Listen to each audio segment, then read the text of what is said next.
नमस्कार। हम सभी ने बीते दिनों में देश का सामर्थ्य और उसका संयम दोनों देखा है। मैं सबसे पहले भारत की पराक्रमी सेनाओं को, सशस्त्र बलों को, हमारी खुफिया एजेंसियों को, हमारे वैज्ञानिकों को, हर भारतवासी की तरफ से सैल्यूट करता हूं। हमारे वीर सैनिकों ने ऑपरेशन सिंदूर के लक्ष्यों की प्राप्ति के लिए असीम शौर्य का प्रदर्शन किया। मैं उनकी वीरता को, उनके साहस को, उनके पराक्रम को आज समर्पित करता हूं हमारे देश की हर माता को, देश की हर बहन को और देश की हर बेटी को ये पराक्रम समर्पित करता हूं। साथियों, 22 अप्रैल को पहलगाम में आतंकवादियों ने जो बर्बरता दिखाई थी, उसने देश और दुनिया को झकझोर दिया था। छुट्टियां मना रहे निर्दोष मासूम नागरिकों को धर्म पूछकर उनके परिवार के सामने, उनके बच्चों के सामने बेरहमी से मार डालना, यह आतंक का बहुत विभत्स चेहरा था, क्रूरता थी। ये देश के सद्भाव को तोड़ने की घिनौनी कोशिश भी थी। मेरे लिए व्यक्तिगत रूप से ये पीड़ा बहुत बड़ी थी। इस आतंकी हमले के बाद सारा राष्ट्र, हर नागरिक, हर समाज, हर वर्ग, हर राजनीतिक दल एक स्वर में आतंक के खिलाफ कड़ी कार्रवाई के लिए उठ खड़ा हुआ। हमने आतंकवादियों को मिट्टी में मिलाने के लिए भारत की सेनाओं को पूरी छूट दे दी और आज हर आतंकी, आतंक का हर संगठन जान चुका है कि हमारी बहनों बेटियों के माथे से सिंदूर हटाने का अंजाम क्या होता है। साथियों, ऑपरेशन सिंदूर ये सिर्फ नाम नहीं है, ये देश के कोटि कोटि लोगों की भावनाओं का प्रतिबिंब है। ऑपरेशन सिंदूर न्याय की अखंड प्रतिज्ञा है।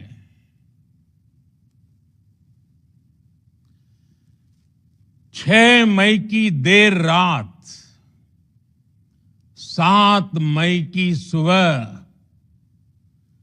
पूरी दुनिया ने इस प्रतिज्ञा को परिणाम में बदलते देखा है। भारत की सेनाओं ने पाकिस्तान में आतंक के ठिकानों पर, उनके ट्रेनिंग सेंटर्स पर सटीक प्रहार किया।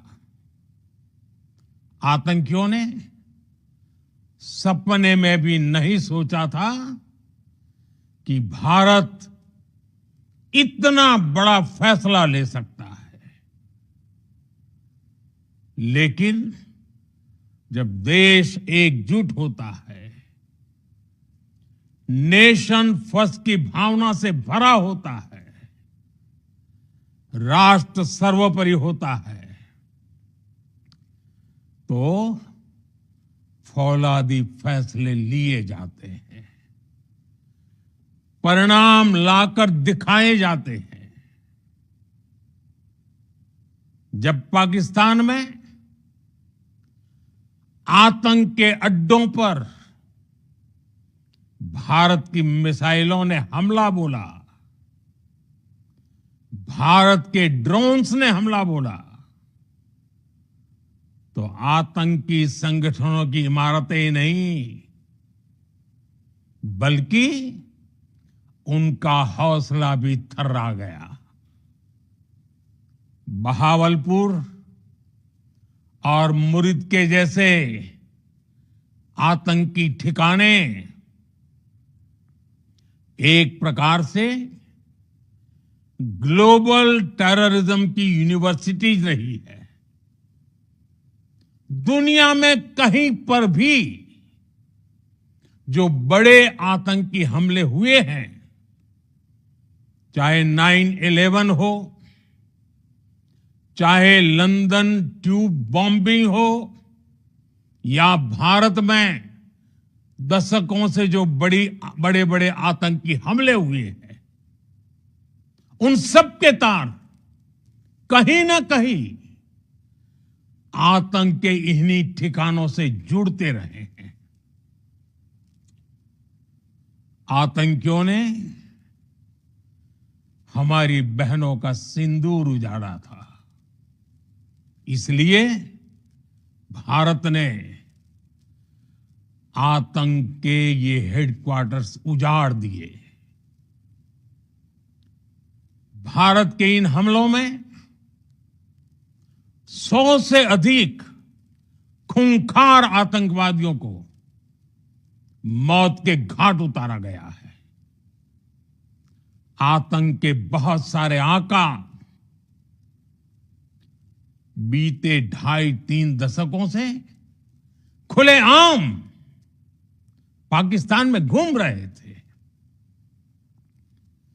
जो भारत के खिलाफ साजिशें करते थे। उन्हें भारत ने एक झटके में खत्म कर दिया।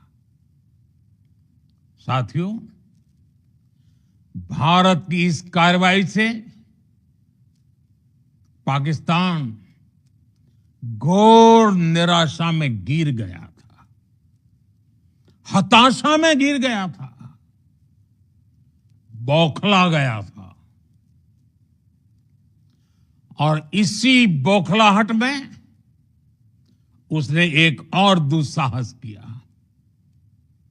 आतंक पर भारत की कार्रवाई का साथ देने के बजाय पाकिस्तान ने भारत पर ही हमला करना शुरू कर दिया। पाकिस्तान ने हमारे स्कूलों, कॉलेजों को, गुरुद्वारों को, मंदिरों को, सामान्य नागरिकों के घरों को निशाना बनाया। पाकिस्तान ने हमारे सैन्य ठिकानों को निशाना बनाया। लेकिन इसमें भी पाकिस्तान खुद बेनकाब हो गया। दुनिया ने देखा कि कैसे पाकिस्तान के ड्रोन्स, पाकिस्तान की मिसाइलें भारत के सामने तिनके की तरह बिखर गई। भारत के सशक्त एयर डिफेंस सिस्टम ने उन्हें आसमान में ही नष्ट कर दिया।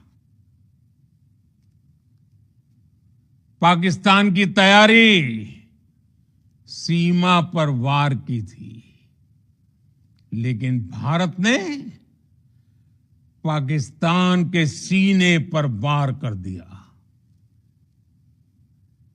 भारत के ड्रोन्स, भारत की मिसाइलों ने सटीकता के साथ हमला किया। पाकिस्तानी वायुसेना के उन एयरबेस को नुकसान पहुंचाया, जिस पर पाकिस्तान को बहुत घमंड था। भारत ने पहले 3 दिनों में ही पाकिस्तान को इतना तबाह कर दिया जिसका उसे अंदाजा भी नहीं था। इसलिए भारत की आक्रामक कार्रवाई के बाद पाकिस्तान बचने के रास्ते खोजने लगा। पाकिस्तान दुनिया भर में तनाव कम करने के लिए गुहार लगा रहा था और बुरी तरह पीटने के बाद इसी मजबूरी में 10 मई की दोपहर को पाकिस्तानी सेना ने हमारे डीजीएमओ को संपर्क किया। तब तक हम आतंकवाद के इंफ्रास्ट्रक्चर को बड़े पैमाने पर तबाह कर चुके थे। आतंकियों को मौत के घाट उतार दिया गया था। पाकिस्तान के सीने में बसाए गए आतंक के अड्डों को हमने खंडहर बना दिया था। इसलिए जब पाकिस्तान की तरफ से गुहार लगाई गई, पाकिस्तान की तरफ से जब ये कहा गया कि उसकी ओर से आगे कोई आतंकी गतिविधि और सैन्य दुस्साहस नहीं दिखाया जाएगा, तो भारत ने भी उस पर विचार किया।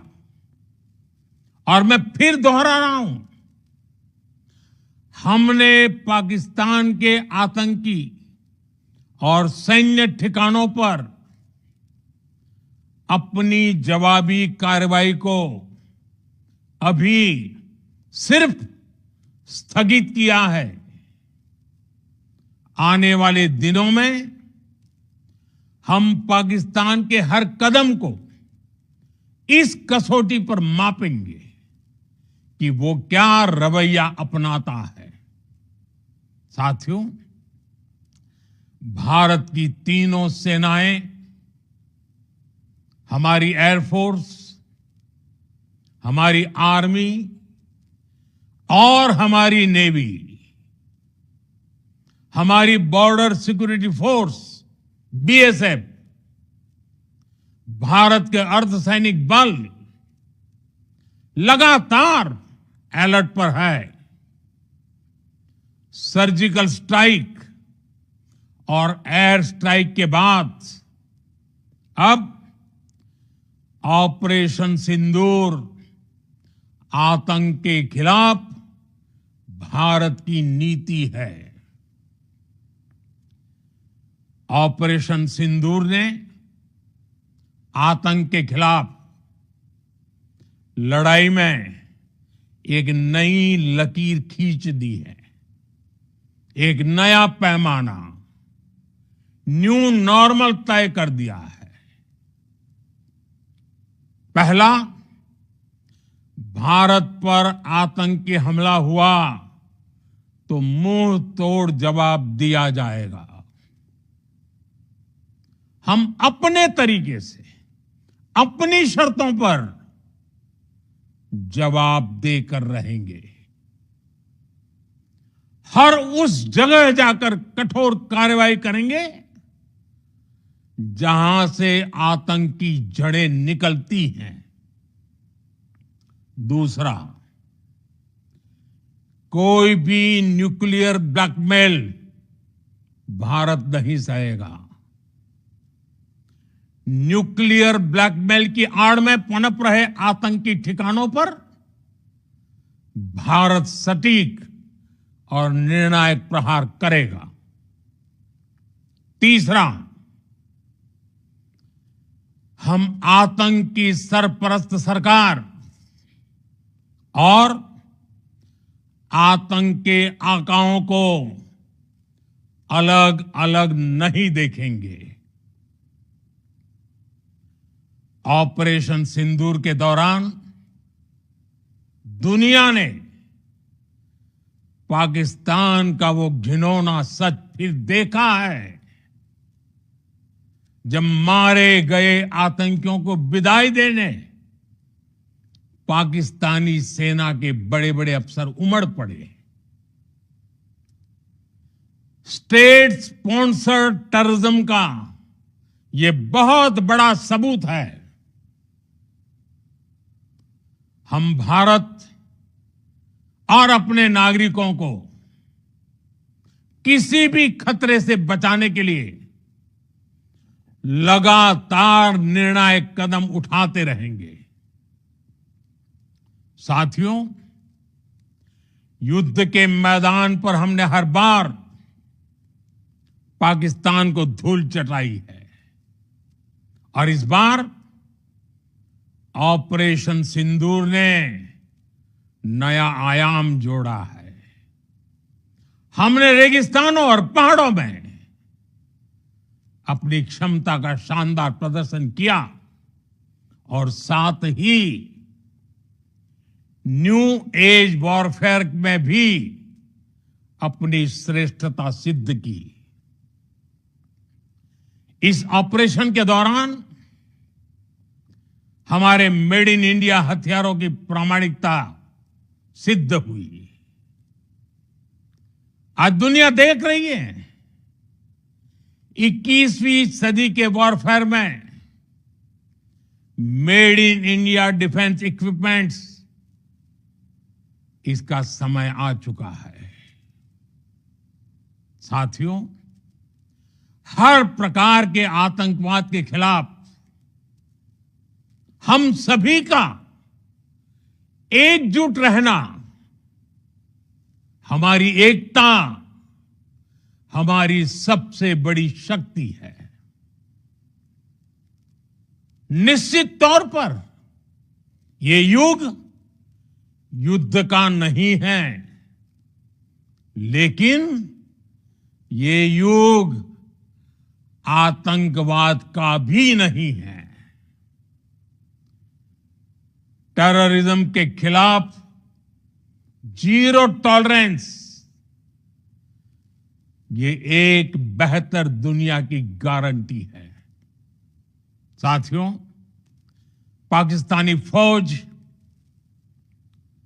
पाकिस्तान की सरकार जिस तरह आतंकवाद को खाद पानी दे रहे हैं, वो एक दिन पाकिस्तान को ही समाप्त कर देगा।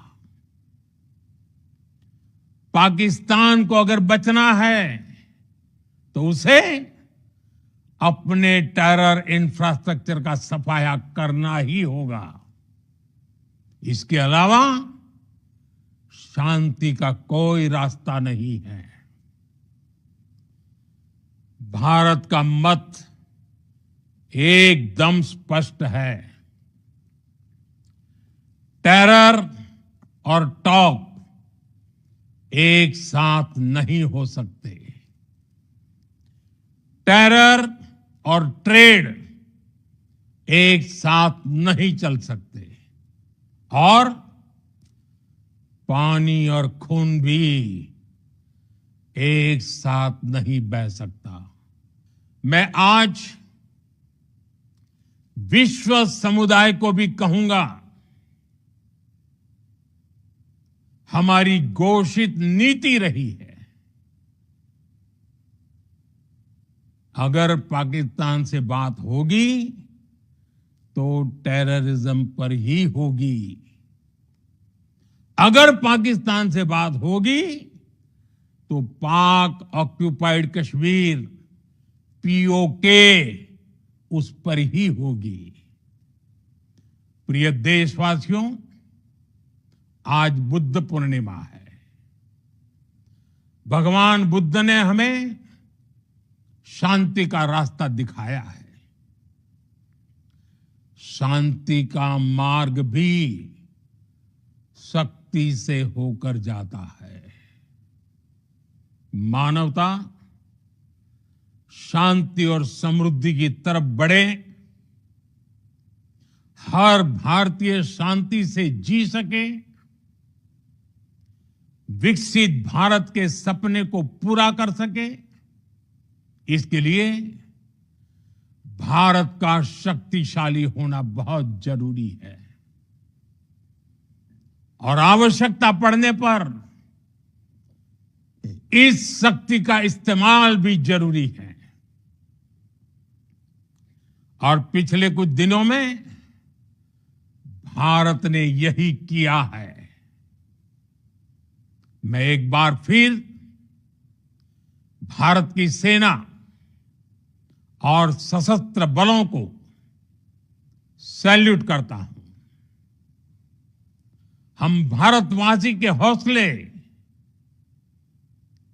हर भारतवासी का एकजुटता का शपथ, संकल्प, मैं उसे नमन करता हूं।